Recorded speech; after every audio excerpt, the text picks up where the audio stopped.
लंबे वक्त बाद आज अखिलेश यादव और सुब्रत पाठक के बीच की जुबानी जंग एक बार फिर से शुरू हो गई है। दोनों के बीच की लड़ाई महज राजनीतिक प्रतिद्वंद्विता नहीं, बल्कि वो गहरी वैचारिक लड़ाई में तब्दील हो चुकी है, जिसका मुख्य केंद्र कन्नौज है। उत्तर प्रदेश में चल रहे SIR को लेकर के अखिलेश यादव लगातार पिछले कुछ दिनों से सवाल खड़े कर रहे थे और इसी बीच सुब्रत पाठक ने आज जो बयान दिया है वो सुर्खियों में छा गया है। दरअसल सुब्रत पाठक ने जिस तरह से अपनी बात रखी है उससे वो, उनकी पार्टी और खुद चुनाव आयोग कटघरे में खड़ा हो गया है। सुब्रत पाठक इस वीडियो में जिस तरह से दावा कर रहे हैं वो चौंकाने वाला है और इसी को लेकर अखिलेश यादव ने सवाल खड़े किए हैं। पहले आप सुनिए कि सुब्रत पाठक ने क्या कुछ कहा है और इसके बाद बताएंगे कि किस तरह से अखिलेश यादव ने उनके इस बयान पर कड़ी आपत्ति जाहिर की है। SIR अभियान पर हम लोगों ने गंभीरता से अगर इस पर ध्यान दिया, हमने गंभीरता से अगर इस पर ध्यान दिया तो आप याद रखना, समाजवादी पार्टी दूरबीन लेकर भी ढूंढे नहीं मिलेगी। इस SIR अभियान और उनके ताबूत पर अंतिम कील साबित होने वाला है। आपको मालूम है, कल हम लोग लगभग समीक्षा कर रहे थे अपने कन्नौज विधानसभा व कन्नौज जनपद की 3 विधानसभाओं की। हम लोगों के हिसाब से तो लगभग 3 लाख वोट कटने जा रहा है। मैंने 3 विधानसभा में 3 लाख वोट। आप सोच रहे हो अखिलेश यादव जीते कितने वोटों से? 3 लाख वोट केवल वहां कटने जा रहा है। रसूलाबाद और विधुना भी बाकी पड़ी हुई है। आप समझो, अगर 2-3 लाख वोट भी इन सारी विधानसभाओं में अगर कट गया तो ये वोट किसका कटेगा? इस वोट का नुकसान किसको होने वाला है? हमारा कोई नुकसान नहीं होने वाला है। क्यों नहीं होने वाला? देखो, बात बहुत जिम्मेदारी से कह रहा हूं, बहुत सही बात कह रहा हूं। लगभग फर्जी वोट हर बूथ के ऊपर है। माने कोई मर गया होगा, बेटी की शादी हो गई होगी, कोई बाहर रहने चला गया होगा, लेकिन उसके बाद भी उसका वोट बना होगा। सब जगह है, हर बूथ के ऊपर है। लेकिन आपको मालूम है क्या, जब वोट पड़ते हैं तो जिस बूथ पर भारतीय जनता पार्टी का वोट अधिकतम होता है उसमें जब पूरी ताकत लगा देते हो तो पोलिंग परसेंटेज 55 और 60 पहुंचती है। बहुत। अखिलेश यादव ने सोशल मीडिया पर पोस्ट साझा करते हुए लिखा, कन्नौज के पूर्व भाजपाई सांसद का बयान बेहद आपत्तिजनक है। क्या वो जायज वोटों को कटवाने की सलाह दे रहे हैं? चुनाव आयोग तत्काल संज्ञान ले। काले कारनामों का काला चश्मा लगाए ये महानुभाव बोलते समय भूल गए कि ये जो कह रहे हैं वो उन्हीं के दल के भाजपाई मुख्यमंत्री जी से उल्टी बात है। माननीय मुख्यमंत्री जी के संज्ञान में जैसे ही ये बात आएगी तो वो इनकी क्लास लगा देंगे और उनसे बच गए तो दूर बैठे दूरबीन वाले इनको बुला लेंगे, क्योंकि दूरबीन का इस्तेमाल करने के डायलॉग पर उनका एकाधिकार है। अब ये बेचारे भागे भागे फिरेंगे कि किस किस से बचे, चुनाव आयोग से, लखनऊ वालों से या दिल्ली वाले द्वितीय से। अखिलेश यादव की प्रतिक्रिया सामने आते ही लगातार सुब्रत पाठक का बयान सोशल मीडिया पर वायरल हो रहा है और लोग अलग अलग तरह से इस पर प्रतिक्रियाएं दे रहे हैं। सुब्रत पाठक और अखिलेश यादव की जुबानी जंग काफी पुरानी है। इसका मुख्य केंद्र इत्र नगरी कन्नौज रही है, जिसे कभी समाजवादी पार्टी का किला माना जाता था, लेकिन 2019 में सुब्रत पाठक ने डिंपल यादव को यहां से हराकर इस दुर्ग को ढहा दिया था।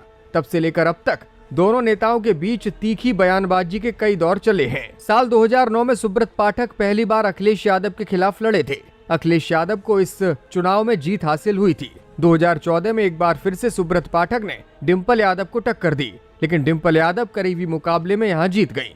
2019 में बाजी पलटी और सुब्रत पाठक ने डिंपल यादव को हरा दिया। भाजपा पर कन्नौज का कब्जा उस वक्त सभी को चौंकाने वाला था।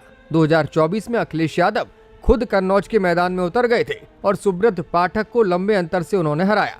सुब्रत और अखिलेश की लड़ाई अक्सर कन्नौज के सम्मान और पिछड़ा बनाम फॉरवर्ड की राजनीति के इर्द गिर्द घूमती रहती है। जहां अखिलेश यादव इसे विकास बनाम विनाश की जंग बताते हैं, वही सुब्रत इसे राष्ट्रवाद बनाम परिवारवाद की लड़ाई करार देते रहे हैं। इस बीच संसद की कार्रवाई के बाद मीडिया से बातचीत करते हुए अखिलेश यादव ने कहा कि इलेक्शन कमीशन की जिम्मेदारी है कि वो ज्यादा से ज्यादा वोट बनाए। वोट बनाने के लिए SIR हो, न कि वोट कटवाने के लिए।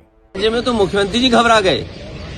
अगर उनकी बात माने हम और SIR जो वो बता रहे हैं, अगर हम उनकी बात को माने तो ये मान रहे हैं कि 4 करोड़ वोट। इलेक्शन कमीशन की जिम्मेदारी है कि ज्यादा से ज्यादा लोग वोट बनाएं और बहुत सिंपल तरीका अपनाना चाहिए। लोगों की जान चली गई, BLO को जान चली गई, इतना प्रेशर रहा, आपने न जाने कितने कम समय में कोशिश की आपने, वोट बनवाने के लिए एसआईआर हो कि वोट कटवाने के लिए, ये भारतीय जनता पार्टी मिलकर के इलेक्शन कमीशन से काम कर रही है और वहां वोट ज्यादा कटवाती है जहां पर बीजेपी हार रही है। और ये जब आप बंगाल की बात कर रहे हैं तो आप देख लेना, जब आप डेटा निकाल करके देखोगे तो भारतीय जनता पार्टी ने वहां सबसे ज्यादा वोट कटवाया होगा जहां बीजेपी हार रही है। यही उत्तर प्रदेश में उन्होंने किया। चुनावों में हुई धांधली को अखिलेश यादव ने एक बार फिर से उठाया। उन्होंने कहा कि आप कुंदरकी की रिकॉर्डिंग निकलवा कर देख लीजिए, पुलिस ने प्राइवेट ड्रेस में यहाँ वोट डाले हैं। इन पे सवाल उठा रहे हैं। तो हम लोग तो हमेशा सवाल उठाए हैं, हमारा पुराना ट्रैक रिकॉर्ड उठा दीजिए, हमेशा सवाल खड़े किए हैं। और फिर इतनी बेईमानी, आप रिवॉल्वर से आप वोटर को घर से बाहर नहीं निकलने देंगे? क्या रामपुर का चुनाव आपको याद नहीं है? किसी वोटर को घर से बाहर नहीं निकलने दिया। मीरापुर का चुनाव आप भूल जाएंगे जहां पर रिवॉल्वर लगा करके लोग खड़े हो गए। सीसीटीवी सरकार के पास है। मैं तो आज कहता हूं, जो चुनाव कुंदरकी में हुआ है जहां पर कभी भी भारतीय जनता पार्टी जीत नहीं सकती थी, आप कुंदरकी का जो रिकॉर्डिंग है आप निकलवा करके देख लीजिए। पुलिस ने प्राइवेट ड्रेस में वोट डाला है, प्राइवेट ड्रेस में पुलिस ने वोट डाला है और इसीलिए इलेक्शन कमीशन सीसीटीवी नहीं दे रहा है। आप कुंदरकी का चुनाव देख लो, मीरापुर का चुनाव देख लो, आपके पास वो रिकॉर्डिंग होगी जहां पर अयोध्या में जो चुनाव हुआ था मिल्कीपुर में, वहां पर एक व्यक्ति कह रहा हम 6 वोट डाल के आ रहे हैं, एक मंत्री का सहयोगी पकड़ा गया, मंत्री उसी जिले में थे। आप क्या इलेक्शन कमीशन के बारे में हम बोले आपको? हमने तो चुनाव लुटते हुए देखा है, अपनी आंखों से चुनाव लुटते हुए देखा और कुछ नहीं कर पाए। तो इससे लोकतंत्र मजबूत नहीं होगा। अगर हमने देखा तो जनता ने भी देखा। आप मीरापुर की जनता से पूछ के आइए, कुंदरकी की जनता से पूछ के आइए, अयोध्या की जनता की पूछ के आइए। आप अंबेडकर नगर में वो कटहरी, वो भी सांसद हैं, उनके परिवार की पत्नी चुनाव लड़ रही थी, वहां के जिलाधिकारी ने कहा चुनाव लड़ाएंगे। फर्रुखाबाद का लोकसभा का चुनाव आप पता कर लीजिए, डीएम को निर्देश गए कि रिजल्ट बीजेपी के पक्ष में आएगा, सपा के पक्ष में नहीं आएगा।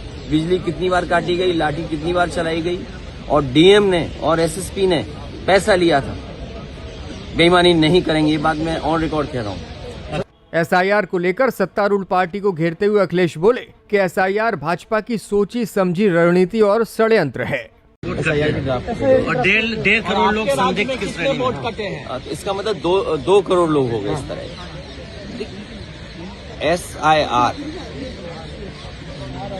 एसआईआर ये भारतीय जनता पार्टी की सोची समझी रणनीति और षड्यंत्र है। इसके तहत जो एनआरसी की बात वो सीधे नहीं कर सकते थे, एसआईआर के बहाने इन्होंने इस बात को किया है। भविष्य में कभी अगर एनआरसी करेंगे तो कौन सा कागज मांगेंगे आप? अगर आप एक बार वोटर हैं तो भारतीय नागरिक भी हैं आप। मैं आपके सामने एक बहुत सिंपल उदाहरण उत्तर प्रदेश का बताना चाहता हूं, जहां पर पूरी सरकार ने और बहुत सारे प्रतिष्ठित चैनलों ने यह खबर चलाई कि ये बांग्लादेश के लोग हैं, बाहर के लोग हैं, रोहिंग्या मुस्लिम हैं। लेकिन जब सच्चाई सामने आई तो जिस जमीन पर लखनऊ में वो रहते थे वो भारतीय जनता पार्टी के लोगों ने किराए पे जमीन दी हुई थी। भारतीय जनता पार्टी के लोग किराए पर उनको रोके हुए थे और भारतीय जनता पार्टी के लोगों को जब ये जानकारी मिली और कागज उन्होंने चेक किए तो वो सब आसाम के लोग निकले।